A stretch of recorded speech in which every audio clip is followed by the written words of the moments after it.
بسم اللہ الرحمن الرحیم۔ السلام علیکم ہسٹری ٹیلر کے معزز سامعین، میں ہوں عدیل احمد اور آپ دیکھ رہے ہیں ہمارا یوٹیوب چینل۔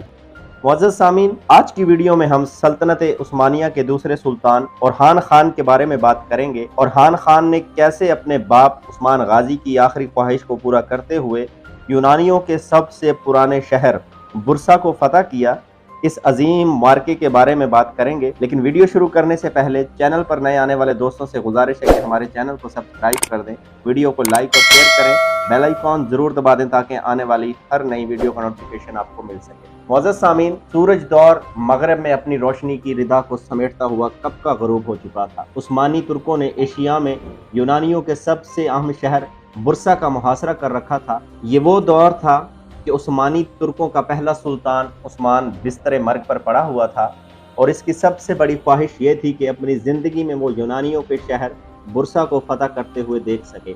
اس کی دوسری بڑی خواہش یہ تھی کہ مرنے کے بعد اسے برسا شہر میں دفن کیا جائے۔ سلطان اس وقت بستر مرگ پر یعنی شہر میں موجود تھا، جو اس دور میں عثمانی ترکوں کا مرکزی شہر ہوا کرتا تھا۔ برسا کا محاصرہ اس وقت کے سلطان اورحان خان شاہین نام کے ایک ترک سالار اور اورحان خان کے بیٹے سلیمان نے کر رکھا تھا۔ شاہین ترکوں کا وہی سالار تھا جو تاریخ کے اوراق میں شاہین کے نام سے مشہور ہے، اور آنے والے دور میں یہی شاہین ترکی سلطنت کے لشکریوں کا سالار اعلیٰ بھی بنا تھا۔ ان دنوں سلطان عثمان کا دوسرا بیٹا اورحان خان کا بھائی علاء الدین اور اورحان خان کا دوسرا بیٹا مراد یعنی شہر میں سلطان عثمان کے پاس موجود تھے۔ عشاء کی نماز کے بعد اورحان خان نے اپنے لشکر کو جمع کیا، پھر اپنے بیٹے سلیمان اور اپنے سالار شاہین کو اپنے پاس بلایا۔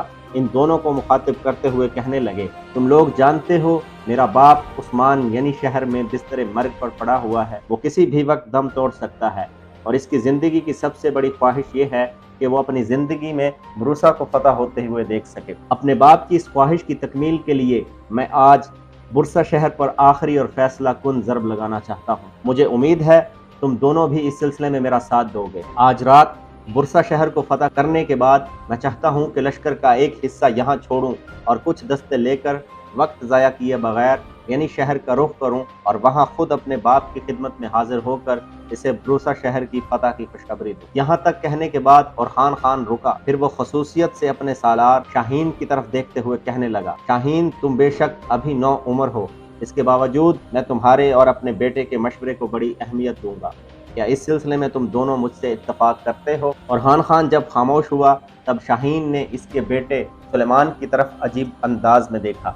وہ دونوں ہی ابھی نو آموز اور نو عمر تھے، اس کے باوجود دونوں نے نگاہوں میں کوئی فیصلہ کیا۔ پھر شاہین اپنے اور سلیمان دونوں کے دل کی ترجمانی کرتے ہوئے کہہ رہا تھا، امیر اورحان خان، آپ کس قسم کی گفتگو کر رہے ہیں؟ آپ جانتے ہیں کہ ہم ترک اپنے امیر کا انتباہ نہ کرنا گناہ خیال کرتے ہیں۔ آپ نے جو فیصلہ کیا ہے میرے خداوند کو منظور ہوا تو آج رات اسے آخری شکل دے دی جائے گی۔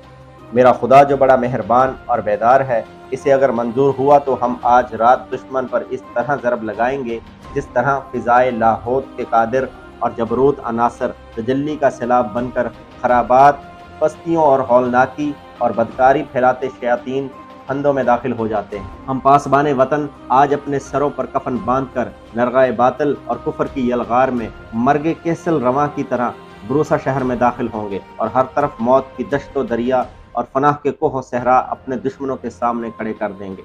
جب تک شاہین بولتا رہا اورحان خان بڑی دلچسپی سے اس کی طرف دیکھتا رہا۔ جب وہ خاموش ہوا تب اورحان خان بڑی شفقت سے اس کی طرف دیکھتے ہوئے کہہ رہا تھا، شاہین، میں جانتا ہوں جو کچھ تم نے کہا اس سے میرے بیٹے سلیمان کی بھی ترجمانی ہوتی ہے۔ بہرحال یہ آخری فیصلہ ہے کہ آج رات ہم دشمن پر وہ ضرب لگائیں گے کہ ان کی آزادی کو آنے والی صبح دیکھنا نصیب نہ ہوگی۔ اب دشمن پر ضرب لگانے کے لیے میں نے جو لاہیا عمل تیار کیا ہے اسے غور سے سنو، اس پر عمل کیا جائے گا۔ لشکر 3 حصوں میں تقسیم کیا جائے گا، 2 حصے تم دونوں کے پاس ہوں گے، تیسرا میری کمانداری میں رہے گا۔ تم دونوں کا کام صرف یہ ہوگا کہ بروسا شہر کے شمال مغرب اور جنوب مغرب کی طرف سے حملہ آور ہوتے ہوئے دشمن کو اپنے ساتھ مصروف پیکار رکھو۔ اس طرح اگر تم رات کو گہری تاریکی ہونے تک اس کی توجہ اپنی طرف مبذول کرتے ہو اور اسے اس عمل پر مجبور کرتے ہو کہ وہ اپنی طاقت کا بڑا حصہ تم دونوں کے مقابل کرنے کے لیے شمال، جنوب اور مغرب میں متعین کرے، تب مشرق کی طرف سے میں اپنے حصے کے لشکر کے ساتھ حرکت میں آؤں گا۔